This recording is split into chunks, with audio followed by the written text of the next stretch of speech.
Okay, I am recording again. My cat hit the stop button, so we're going to do this in two parts because I'm not going through all of that again. So, Dr. Robinson, who was his doctor for most of his times at UMass, he had a few doctors that he saw pretty regularly that I got to be really good friends with who were amazing and very respectful.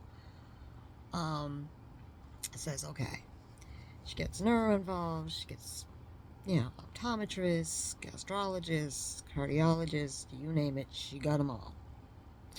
And ran every test known to man and said, at the beginning of this, before he had stroke number 7, if if this procedure had been done, they could have fixed all of this and he wouldn't have had 7 strokes and he'd be home right now.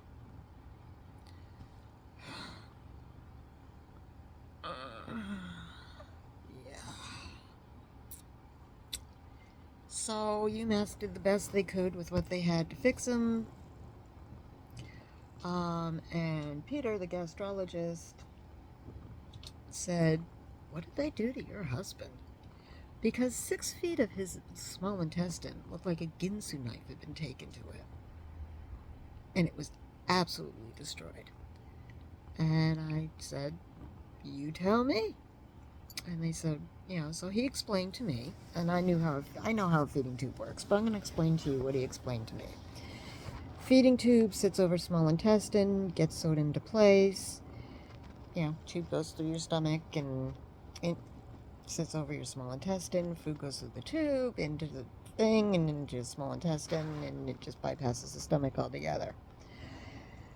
Only thing is, in my husband's case, that was not going to work anymore because they destroyed his small intestine.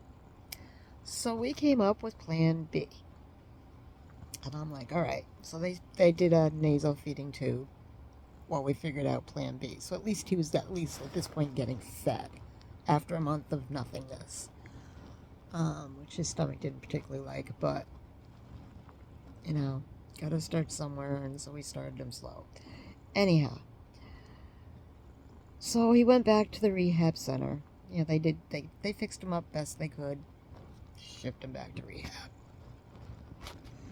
and he was there until he was at rehab, and they were weaning him off the vent. They were trying to wake him up.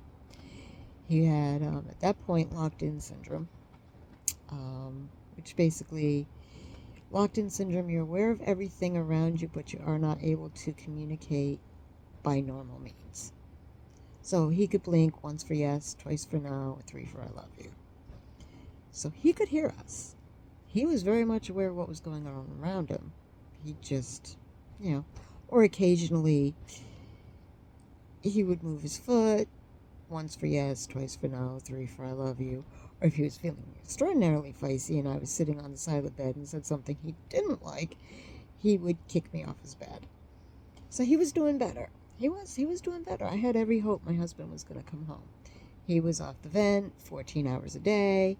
The only time he needed it was for at night because with all the damage from 7 strokes, he had sleep apnea, and that was just one thing too many for his brain to handle. So when he would go to sleep, he wouldn't breathe. And I don't know about you, but I like breathing.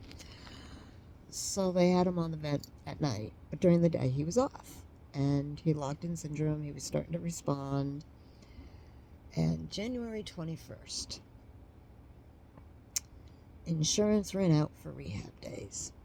So he spent half of September, October, November, December, and up until January 21st at rehab.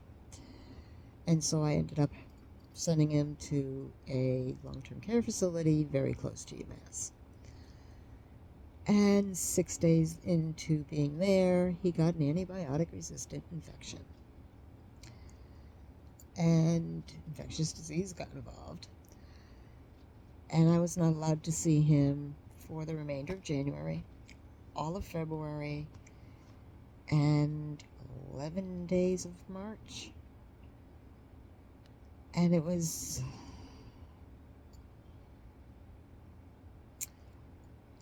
up until I had my oh crap moment. I still thought he was going to be able to recover from this and come home because Strokes take time to heal. He had 7.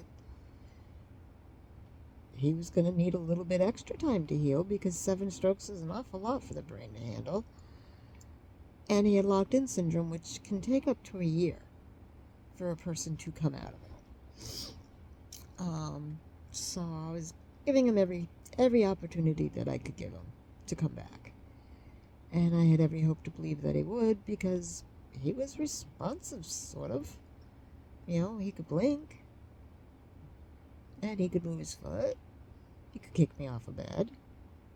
I mean, there were signs that he was there, very much so, and EEG showed he was very much there, and he was able to dream, and he was there. He just couldn't,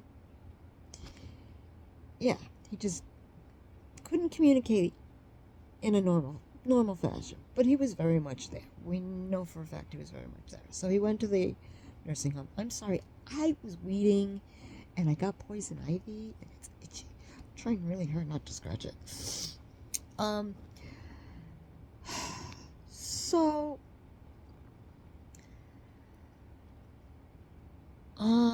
So March 11th, I went in to see him because insult to injury, they did a chest CT on him because the infection had gone into his lungs and he had pneumonia. His kidneys were shutting down, his liver was shutting down, he had congestive heart failure. He was not okay. And the infection was in his blood. I mean, it was spreading, and it was spreading pretty rapidly. And being antibiotic resistant, there was no medication that could treat it. Infectious disease tried everything. Like I said, UMass is great. They tried everything. They got infectious disease in. I mean, they really tried. And my oh crap moment was the chest CT they did to see how his pneumonia was doing. And my husband was a cancer survivor. He had metastatic male breast cancer, which is a very, very rare form of breast cancer. And it came back with a vengeance. So he has an antibiotic-resistant infection. He's on a trach. He's got a feeding tube. He's now got a tube in his gallbladder because he got gallstones that his body couldn't pass on his own, and they couldn't do surgery, so they put a tube in to drain the gallstones. And because he's got a catheter for number 1 and number 2. I'm trying to keep this as clean as I can. Yes, there is a catheter for that one. Yeah, it's not pretty, but it does exist. Anyhow, so he came back that his cancer had come back. And in his weakened state, there was no treating it. So on the 11th, I saw him, and collapsed. My very strong, very large husband was skeletal. I don't know what else to say. He was skeletal. And I couldn't hold his hand, so I did try to hold his hand. And every time I would hold his hand, he would wince. So he was obviously in pain. So in a moment of extreme braveness, and as calmly as I could possibly say it, I told him to let go for me. I said not to stay for me. I told him if he needed to go, it was okay for me, that I would be fine. I lied through my teeth, but I gave him permission to go. And I also made him a partial DNR because he had the trach. So basically that just meant that if his heart went, they didn't do anything. But they left the trach in because I'm not going to let my husband suffocate to death. That's just horrible. Who would do that? Nobody. So, and I came home and I talked to my kids and said, if you want to see Dad, because my kids are in their 30s, they can make that decision for themselves. Now's the time. I just made him a DNR. He's got cancer. We can't treat it. It's bad. And at that point, I had already said goodbye to him. And there was no way in hell I could watch my husband die. And judge me for it if you want. I really don't care. Unless you're in that situation, you don't know.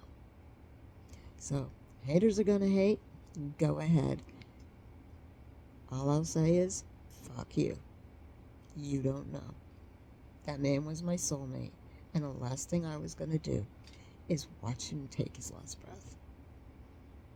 I am extraordinarily sensitive, and I didn't want that image of my husband dying. I don't think I would have been able to handle it mentally. And at that point, as selfish as it may sound, I needed to take care of me. And I talked about it with my therapist, and I am in grief counseling. And she agreed that it was probably not in my best interest. So my kids went and said their goodbyes. And on March 16th, I made the call. And I had them turn his vent settings down to 20, which basically means his vent really wasn't doing all that much.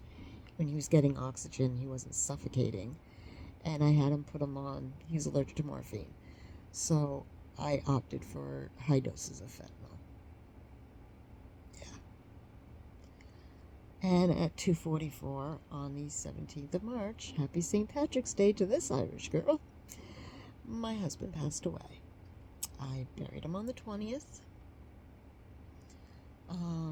And yeah, so that is, I made it through this without crying. I'm kind of impressed. Probably cry afterwards, but that's okay. So yeah.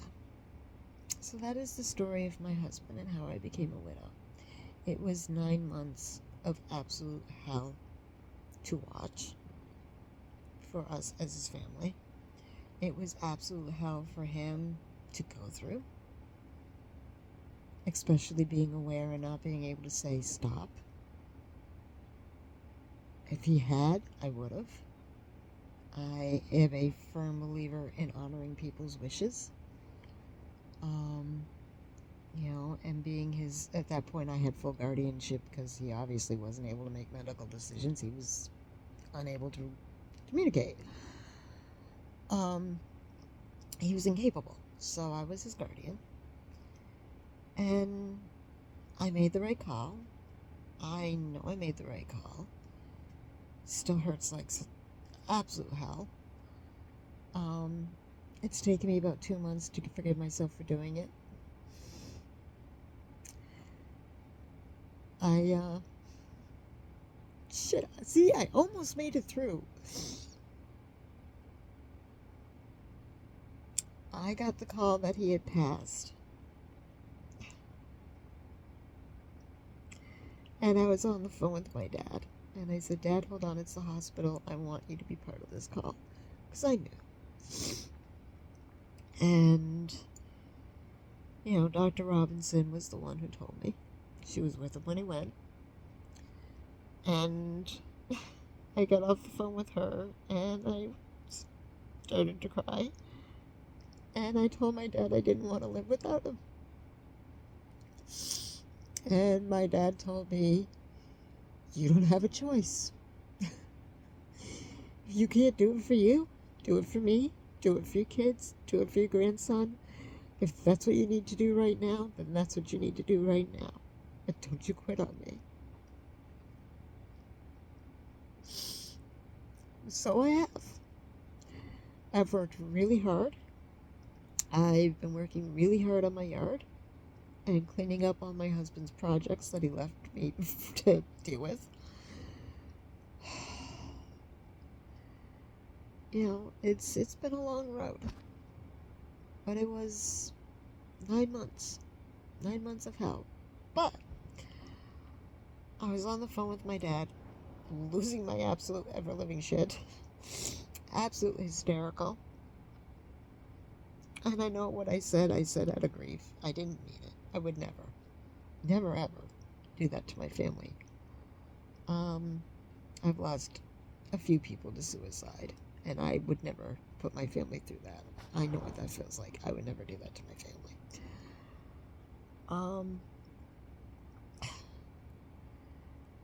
So, as I'm crying, and my dad's in California, and I'm in Massachusetts, Western Massachusetts, and he's my dad totaled his car while I'm losing my mind. And sorry, I'm plugging my phone in. Okay. And I felt my husband. I don't know how else to say it. I felt someone wrap their arms around me and stroke my hair, and I knew it was him. He came home. Damn it, I was gonna get through this without crying. Oh, it's okay to cry. It's okay to have emotions. Male or female, it is okay to have emotions. You feel what you feel when you feel, because that's grief. Oh, God, does it suck. Yeah, so that is the unfortunate story of my husband. And if you're sitting there saying, why haven't you gotten an attorney? Well, I had an attorney, but he had a family emergency, which I'm not going to go into because it's not mine to tell. But he was a really good guy, and he did a lot of work on the case and sent me back medical records and EMS reports and all that stuff, with all the stuff marked up with what the case actually is. So not to give it up that I have a case. However, with the exception of him, I cannot find an attorney with enough balls to take on this medical facility. They hear which facility it is, and they're afraid to. So they're getting away with it. I know I'm not the only one they've done this to. I've heard horror stories. And my husband wasn't the only one they did this to. You know? I have other family members, including myself, that they've messed up with. I mean, they're horrible. I don't know how there's still even a freaking practicing medical facility. I just don't. I hate them. I hate them. Absolutely hate them. An insult to injury. Keep in mind they have his insurance information.